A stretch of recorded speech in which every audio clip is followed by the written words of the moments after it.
look at, and I'm going to go through a little bit, the commitment matters here. When you look at commitments in total, this is last year's commitments.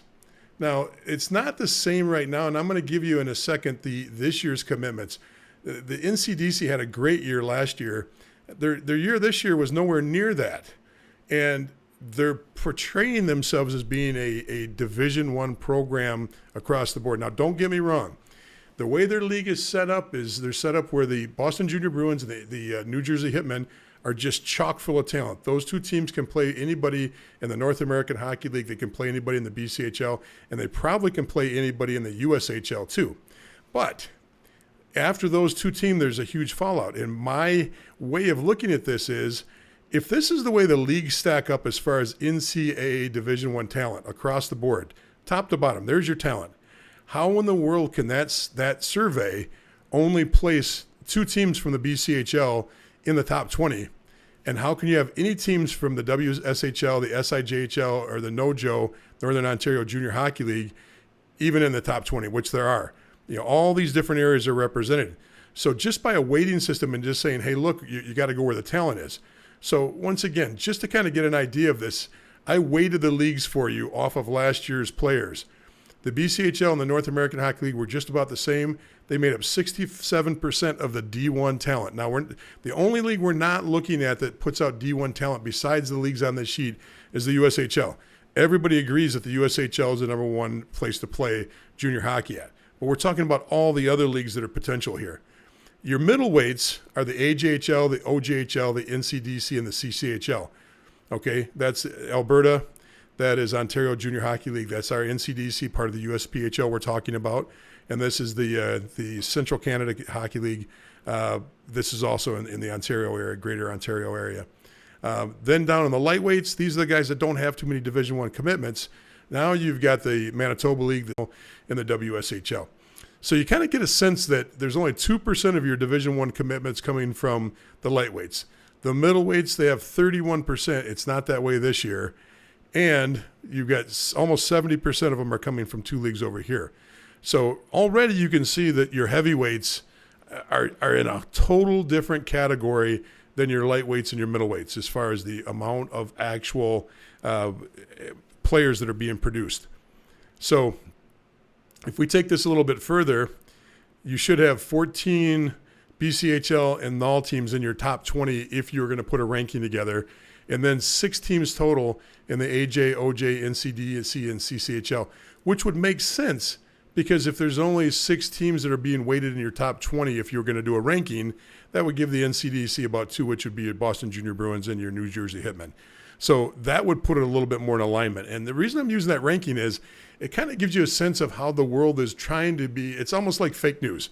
There's people out there in the hockey world. There are people in the hockey community that spend a lot of time trying to build narratives that may not be the right narrative. They might not be a narrative that makes sense to you or to me, okay? I'm going to see if I can get back to my original camera and see if that will pick me up or not.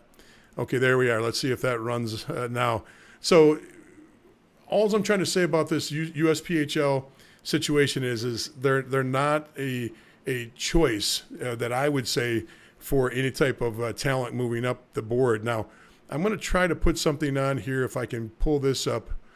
And give me a second here. I might have lost it in the little melee we had with the cameras, but I'm trying to pull up. That's not it. Give me one more second here. Trying to pull up the BCHL numbers, and I've got them written down. So if I don't have that, I've got them written down right here. I can just read them to you. The numbers across the board, the USPHL right now has 87 teams. 87 teams total. That's between their NCDC, the premier level, and their elite level. 87 teams. Now, there's only 12 or 13 teams in the premier level, in the NCDC level. There is a ton in the premier division. I think there's 62 now, and I think there's 12. So they're kind of they kind of got a a bell curve going there. They got 12 really elite teams. In the middle, they've got 60 teams, 62 teams, and then they've got 12 that are on the elite level. Now, with that amount of teams to only have 9 in the last 12 calendar months, to only have 9 Division I commitments. Now, you saw last year they had 30-something commitments, but this year 9. That doesn't mean that there's not more Division I players playing, because what happens is the Boston Junior Bruins or the New Jersey Hitmen will convince a kid to stay and play in the market that got his commitment somewhere else. They got their commitment at Select, so they got their commitment at prep school. They got their commitment at U16 playing for the Avalanche. They could have got the commitment for Bell Tire, and they'll find a way to get them on their teams. Now, those kids didn't commit with the program. They didn't commit while they're playing junior hockey for the Hitmen, but they're Division I commitments. So the Hitmen and the Boston Junior Bruins are the only teams that are stacked. I showed you the numbers on those. They're chock full of talent. However, the rest of the league doesn't have that. The rest of the league, 1 or 2 Division I commitments, or none, across the board. Rochester here, the Monarchs that play in the NCDC, they had 1 commitment that left halfway through the year. He had committed when he was playing U16 somewhere else, played for a little bit, then he ended up going to the North American Hockey League. So there's only 9 D1 commitments, fresh commitments that have happened in the last 12 months inside of the NCDC. So let's compare that to the other numbers across the league. So if there's 9 there, the CCHL out of Ontario had 19 with 12 teams. So that's an apples-to-apple comparison with leagues. 9 commitments to 19. So the OJHL, now the OJHL has over 20 teams, but they had 16 commitments. So there's 16 commitments and 19 commitments in 2 different leagues. Now, the NAHL and the BCHL, blew everybody's doors off again. I believe those numbers were extremely high. BCHL had 76 in the last 12 months. The AJHL was in the 50s, and then the North American Hockey League was in the 90s. So there is no comparison between the BCHL and the North American Hockey League. And to be honest with you, the AJHL is still, for the last 4 or 5 years, been the 3rd place league. Now, here's something to consider. If you're looking to play Division I college hockey and you're looking to take that path, and you've got an opportunity to play in the CCHL or the OJHL versus the NCDC, now, the CCHL and the OJHL are pay to play. The NCDC is free. So you've got something to weigh out there. Makes sense. You got to weigh that out. Now, if we weigh that out, though, first of all, if you're an American, it's Canadian money, and number 2, the cost, that's going to save you 30% right there on whatever the face value is. But the cost for playing in the CCHL and playing in the OJHL compared to playing for any team that's a Tier 3 team in the EHL, the NA3HL, or the USPHL, all those numbers are extremely low compared to what we're used to seeing in the States. So you're going to see numbers at $4,000 or $5,000, $6,000 to play in one of the Canadian leagues. So with that said, though, if your odds go up twice, 2 times to play CCHL hockey, 9 versus 19, your odds are 2 times better in that league that you're going to get a Division I commitment compared to the NCDC. Now, that's the simplistic way of looking at it. But if you got a chance to play in the AJHL and there's 50 commitments, or you got a chance to play in the BCHL, all of a sudden now there's 4 or 5 leagues. Now, remember, in Canada, there are 2 leagues that are tuition free also. That's the AJHL and that's the BCHL. In fact, not only are they tuition free, but they are billet fee free too. So you can get up and play in some of the Canadian leagues, and it's extremely cost effective. So it just opens up your avenues and should open up your eyes to any conversation you're having about where you play. Of course, everybody wants to play in the USHL. Not everybody's going to play in the USHL. Everybody wants to play in the North American Hockey League because the numbers are fantastic right now. And not only that, but the North American Hockey League moved into the EJHL NCDC backyard over the last 5 years and have been knocking it out of the park. They're hitting home runs. And why do I say they're hitting home runs? They're hitting home runs because their teams are getting fresh commitments left and right. Just the 6 teams. You're talking about Jamestown, Johnstown. You're talking about the New Jersey. You're talking about New England. You're talking about Maine. And you're talking about the one down in D.C. You got 6 teams there. And Wilkes-Barre's in there too. So you got 7 teams. Of those 7 teams, just those 7 out of the North American Hockey League, they're 4 times higher, maybe 5 times higher in the amount of commitments in the last 12 months. You can't talk about a kid that committed 3 or 4 years ago. Tell me what your team is doing for me right now. What did it do last season? Now, remember, if you use things, if you use EliteProspects.com to look up stats online, or if you use College Hockey Inc. to check stats online, remember, as soon as the fall starts and a player moves to a different team, then his commitment changes too. It shows up on College Hockey Inc. So a fresh commit, if I committed while I was playing for Johnstown, PA, I was playing for the Tomahawks in the North American Hockey League, and I got my commitment last December. Now I get traded. Now I'm playing for Topeka next year. Okay, it will say that my last team was Topeka, so you can't really use that information anymore. And I only say that because it's all going to skew. If you're going to look at fresh data, you got to do it in July or first couple weeks in August before it all gets skewed up on Elite Prospects or on College Hockey Inc. So right now is the time to look at this. Fresh 12 months, the last 12 months, you can see that league is having trouble with Division I. Now, here's the good news. The good news is that the NCDC and the USPHL have become a powerhouse Division III league and an organization. They don't want to admit that, and they don't want to be known as that, but they've become an extremely good. Now, they still have teams that are good D1 teams for prospects, and that's your Hitmen, and that's your Boston Junior Bruins. There's a couple other float up and down from time to time, but as far as D3 talent now, they're kicking out great numbers for D3 talent. So if you can play NCDC or on a higher level, a top third team in the Premier League, you're in good shape. You're in really good shape. It doesn't mean that every team in the Premier League has Division III talent. It's the same thing that happens with the rest of the D1 junior teams that load up with D1 talent. The further down you get in the standings, the less. The easiest way to do it is you want to see what team's in first place, count commits. And I'll show you that slide right now so you can see what I'm talking about. Let's hope I can do this right this time. Okay, you want to see, this is the average commitments per league that I did, and you can get a sense of, look at the BCHL, look at the North American Hockey League. They're just blowing the doors off of everybody else. But, these are just numbers. They're not that important for what. But here's why commitments matter. And I'll give you a better slide here. I've got a really good one towards the back here. I just got to get to it. So what I did here is I broke down every league. Okay, let me go back here and I'll show you. These are all the different leagues. Okay, here's your NCDC. On the top of the league, your first and second place teams are the Hitmen and the Bruins. You can see them right there. And if you look next to that, you can see how many Division I, look in the green, Division I commitments they have, first and second place. So that should tell you something right there. Okay, let's go to the North American Hockey League. Here's all your first and second place teams in the red. Then look over at your D1 commits. The green and the blue are your high, whites are low.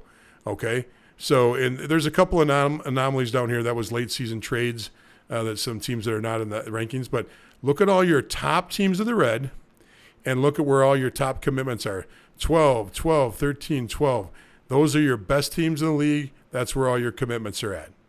Okay, if that doesn't work, let's go to the AJHL. Here's your top 4 teams. Look over here.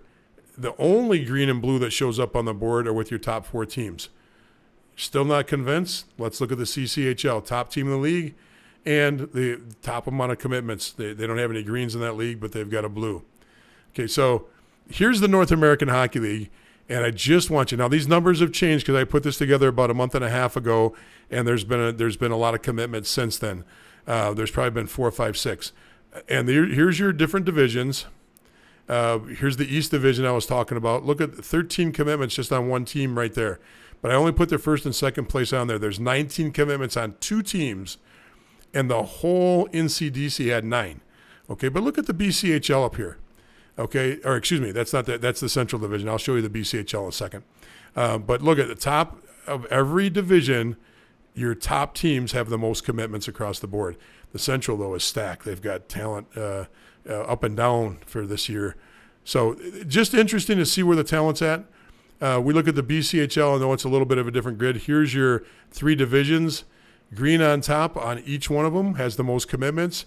Red in second has the second most commitments, and then the rest of your team. So if you want to know where your talent's at, look at the top of the teams. You want to know who's in first place, that's where all your commitments are going to be at. And you can use commitments to help you understand how good a team is, even at the beginning of the season, because a lot of teams will have commitments, and they'll have players coming in, and they'll have 4 or 5 to start the year off. And if you got 4 or 5 to start the year off, you know you're going to have a pretty decent year and a pretty decent team. So there we go. Got it back. So I hope that helps a little bit on understanding how the BCHL works, the NCDC and the USPHL works. And you really can't talk about one without really talking about all. And that's why I kind of threw it out there the way I did. Are we back on? I hope we're not having any problems. I see stopped again, on again, stopped again. It's working. I'm glad. We'll get this figured out. I just invested a lot of money in an upgrade, and we're still moving things and cables around as we're going on this. We're trying to do a lot of things with this broadcast and go to a lot of different places, and we're trying to do it in the best way possible. So thanks for hanging on tonight and working through this. I know that when it goes off and on, that's not fun for anybody. But let me know if you're getting good information out there. I'm seeing comments coming in. Let me know if this is helping, or if you want me to explain this out anyway. Throw me a comment if you can. And let me know where you're at. Let me know where you're listening from. Let me know if this is doing any good for you and what you're doing. And what I'll probably do is I'll do like I did before. I'll clean this up a little bit before I put it out to anybody again. So I'm looking at the comments real quick just to see how we're doing. Yeah, Steve, I see what you put out there. Tier 1, USHL, Tier 2, no. Yeah, that was an assuming everybody understood that's Tier 1, Tier 2. We got some conversation coming in from Canada, and the biggest part of it is the question is if the question is too basic, don't answer, but as a hockey mom from BC, I'm familiar with the WHL and the BCHL and all the leagues below the BC. Aside from Division 1 and Division 3, I have no idea about anything else. Can you give me a breakdown of the American hockey leagues, if not too long? No, this is great. That's a great question. It's very simple, and it's a lot easier than you think. You're very fortunate that you understand the WHL and the BCHL. You've got 2 great leagues there, and Canadians look at the world a little different than Americans. The WHL is a very viable league for everybody. In the United States, only certain kids will jump into the WHL or the OHL or into the Quebec League, and that's because of the loss of NCAA Division I eligibility. So let's set aside the WHL and talk about the BCHL. It's the best junior A league in Canada, bar none. It's great hockey. There's nothing you can have that's better, and you get a lot of players that are still at the same level as North American Hockey League players and USHL players in there. And we'll do a whole nother night on that, because you get a lot of prep kids in there. There's usually around 125, 150 total Americans playing in the BCHL every year. And you split the amount of kids coming out of prep. And when I mean coming out of prep, we're talking about kids that are already D1 commitments. They've already got they go to East Coast prep schools. They already have their commitment in hand, and the college that they're going to, let's say I'm going to Choate, or I'm going to one of the schools on the East Coast. I come out of the school and I've already got a commitment to Wisconsin. Wisconsin says, no, we want you to play 1 year of juniors, or we want you to play 2 years of juniors, mostly one with the prep kids, because they've already done a lag year. Most of those kids have repeated their sophomore year, and they're a little older already. So they split. That group is right down the middle, probably 55 to 45. They split to the USHL a little bit more, and the rest go to the BCHL. These are the prep players that already have commitments in hand. Those kids go up, play in the BCHL for 1 year, then they come back and go to school. So you've got great talent. This last year, you had a couple prep kids. One was already a first-round pick that came up and played in the league, and one is projected to be a first-round pick this year, playing in the league that came out of prep school and went straight up to the BCHL. So you're getting USHL-like talent up there. Not all of it, but you're getting some of it. Down in the States, there's 3 levels of college hockey. There is no, when anybody says there's Division II, don't listen to that because they're not categorized that in the leagues they play in. You have Division I hockey and you have Division III hockey. That's the college level hockey you have. Then you have ACHA club hockey. Let's set that aside for a second. Division I hockey is, everybody thinks is the scholarship league, although we'll talk about that one night. We'll do a show on just the colleges. There's not as many scholarships as you think now. And I'll just give you the quick brief side of that. There's usually, right now, the average amount of players that are kept by a Division I school right now is around 27, 28 players. It used to be 23 or 24 for the Big Ten and for your Western leagues, and the BC and BU would always keep really light numbers. For some reason, those numbers have been coming up, and I really haven't got my hands around why we're starting to see these bloated rosters. But by NCAA rules, they can only give 18 scholarships a year. Now, they can break those scholarships up. They can give one kid 25%, they can give another kid 50%, they can give a kid 100%.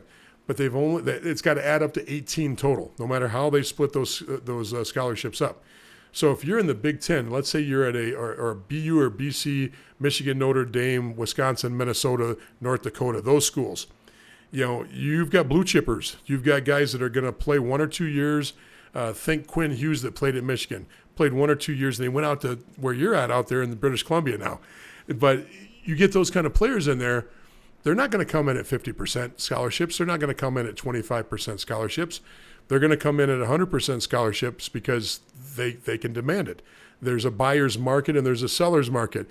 And in their case, they're holding the cards. The blue chip players are holding the cards. So when you got those super teams, and we all know which teams those are. Those are the great college institutions. It's a little bit different. Now you get into some of the East Coast schools, some of the smaller schools. You get into the Atlantic. Now you get players in there that it's very common to split scholarships up. So if you've got 25, 28 guys on your roster, the majority of them could have some kind of scholarship money coming in, but probably not all of them. Now that's Division I. Division III is a little bit different. Division III, you can get money, but it's based on what your family income is and on scholarship only. So in other words, I cannot get an athletic scholarship at Division III.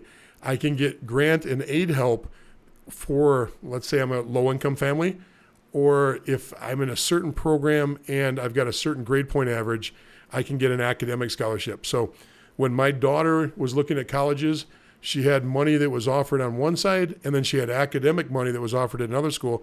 The academic money was actually more than an athletic scholarship. So she actually went to school on an academic. She played college hockey, but she went on an academic scholarship versus going on an athletic scholarship because there was more money offered to her.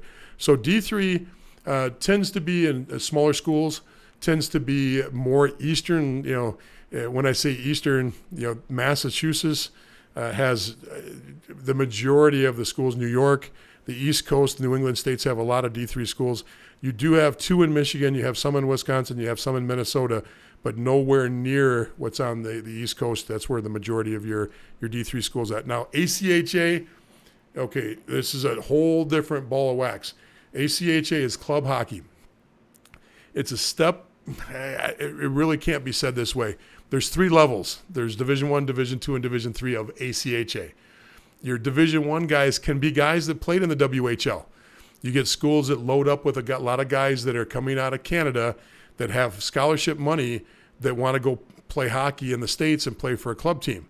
So you get, the old Arizona State team before they became a Division I school was chock full of OHL guys. 8-10 guys on the team were from the OHL, and they were practically a pro team out there playing at the club level. So club level hockey is you pay to play, you go to a school, and you can get recruited to these teams. These teams practice, and they have a decent level of hockey. And it can be really good in some areas, and it can be very, very loose and lax in other areas. So that's your college scenario. And that's real quick. I mean, I really did not do that justice, and I apologize to some people out there that are going, well, what about this and what about that, and you forgot about that. It wasn't the purpose of tonight's show, but I want to try to answer that question.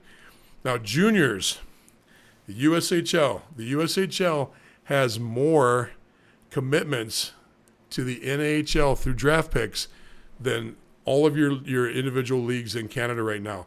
OHL, your Quebec League, and your WHL.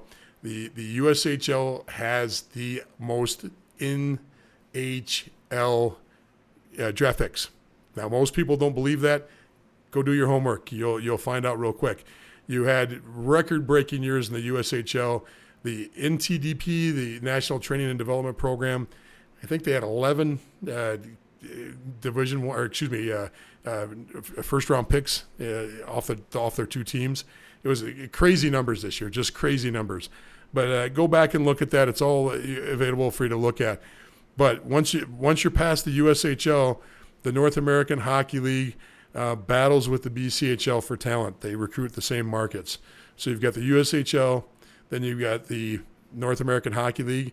Then after that, it goes to Tier 3. There's your Tier 1 and your Tier 2. Your Tier 3 being there's only two leagues that are recognized by USHL or by USA Hockey. I'm sorry, folks. There's only two that are recognized by USA Hockey. That's the Eastern Hockey League, the EHL, and the NA3HL, the North American 3HL League, Hockey League. Those are recognized by USA Hockey. The USPHL, which is the discussion tonight, and the NCDC are completely autonomous. They are self-governing, self-regulating, and they happen to be self-insured. So you're in a completely different contract and you have no governing body that can look over your shoulder to make sure everything's being taken care of. For example, you want to quit, USA Hockey has got rules in place for all of their governing teams they govern so that you'll get a certain amount of money back at certain parts of the year. So if you play up to X amount of months on the team, you get 50% back. If you quit at Christmas, you get X amount of dollars back. Or if you get cut, you get certain money back. Or you get injured, certain things happen. And there's just protections in place for trades. There's protections in place for younger players. All bets are off in the NCDC. Everything they do can be changed on a whim because they have a small group of people that are making the decisions. Some would argue it's one person making the decisions, and they actually have a lot of control and a lot of leeway to make decisions on the fly. So you're playing with fire, in my opinion, on that side of things, and that's the financial side. If you're going to pay to play in the USPHL Premier League, you just don't have the protection you have with a USHL league. The EHL is in very similar markets on the East Coast. To me, it would make a lot more sense to be playing in that league just because of the money situation and the ability to be covered. So I hope that helped. I think that was a really good question. Let's see what else has come in as far as questions. Okay,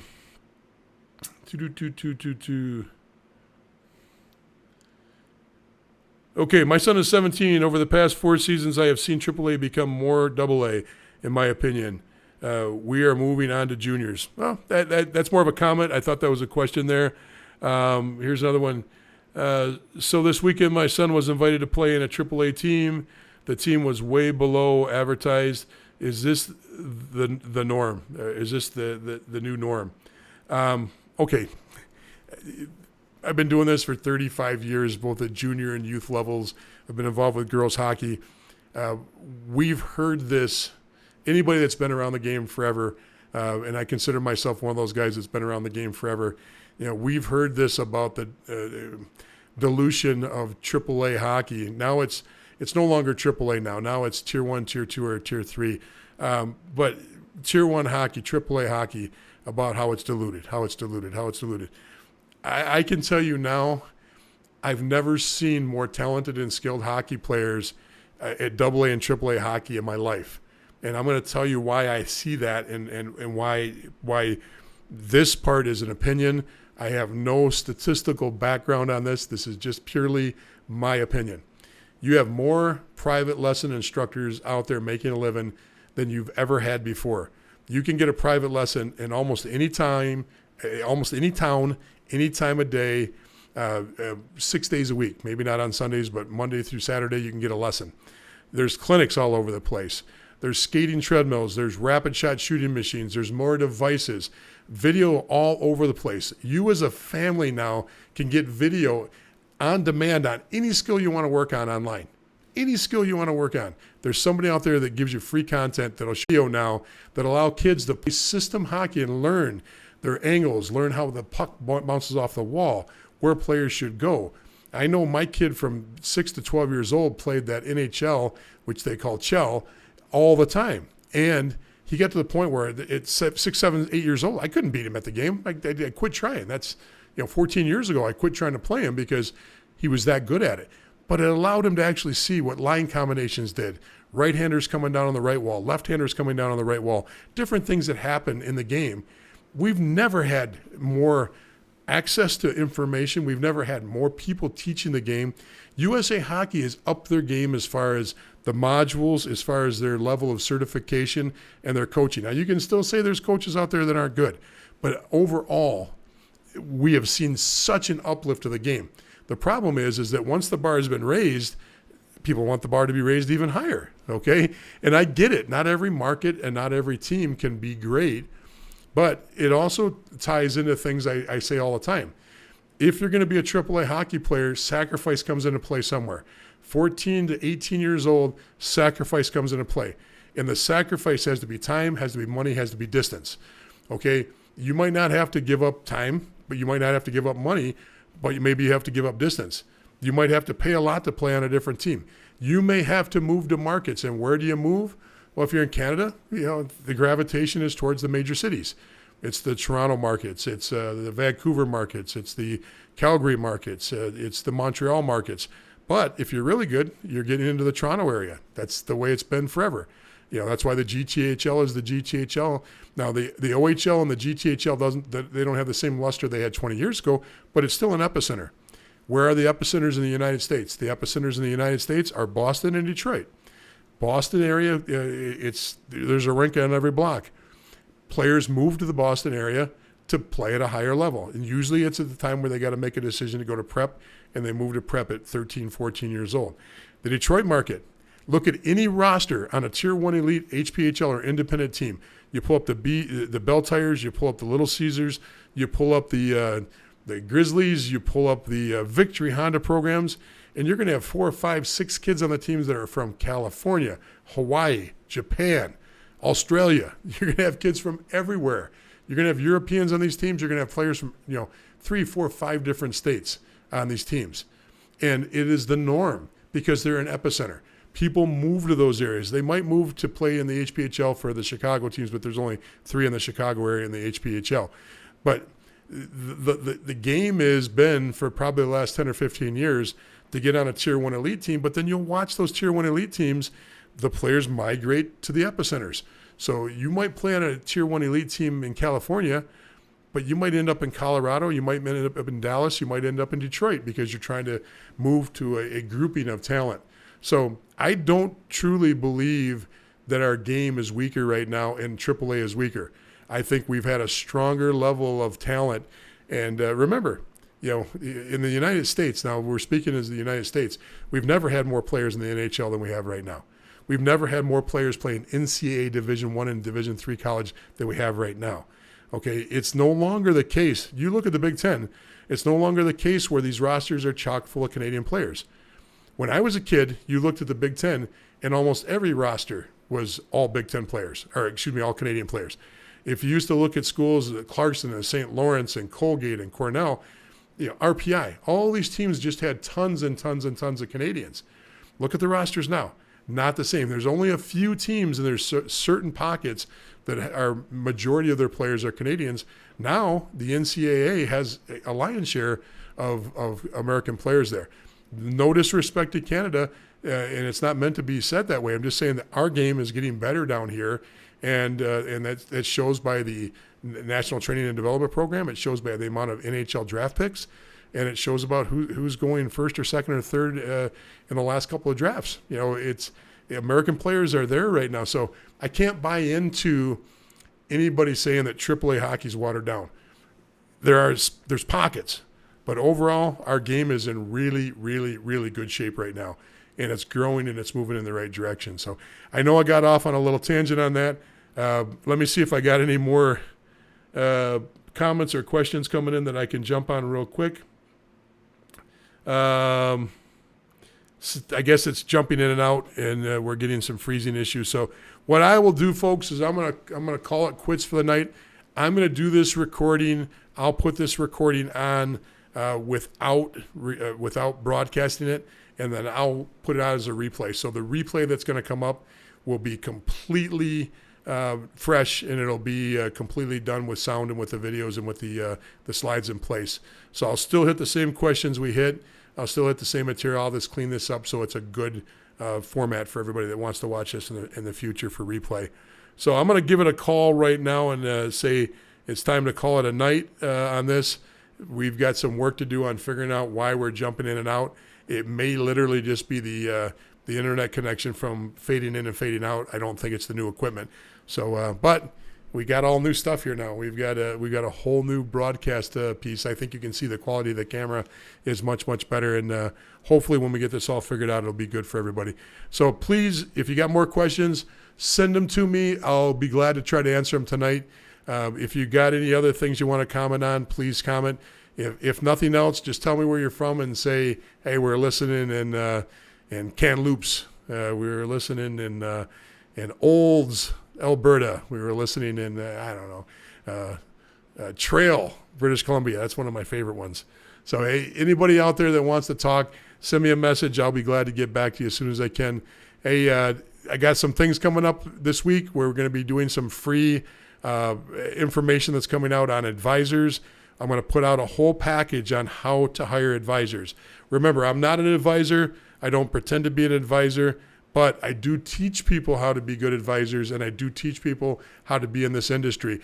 So I'm going to share what I know about this process, and I'm going to give it to you in a free document. You're going to have to give me something, and that's called an email address, and then I'll give you that. So that's coming up this week. It'll be a complete comprehensive look at how to hire a family advisor for those that are out there that need to hire a family advisor. Lastly, our industry professional class is going on. If you're a coach that is at the volunteer level, or you're a coach of a youth team and you're looking to break into coaching at a higher level, or breaking into scouting at a higher level, or just want to get in the industry and learn about the industry, we're on class number 3 now for our industry professionals. You just DM me. You go right to Facebook, use the DM there. Get a hold of me if you're interested. It's a great program. It's very, very comprehensive. We cover everything. So you'll get a lot of information. It'll take a few months to get through the program. But if you're looking to make a career in hockey, if you're looking to move into a paid position in scouting and recruiting and coaching, assistant coaching, front office, or even getting involved in spring hockey, let me know, and I'd be glad to give you information on the course and when it starts next. So have a great night, everybody. I wish this worked better. We'll get better at it, and I'll figure out what's going on. This is 3 weeks in a row now we've had issues, and I thought tonight was going to be the first one where everything worked well because we got all the new stuff. So we'll see what's going on. Please DM me if you got questions. Everybody have a great night. It was great talking.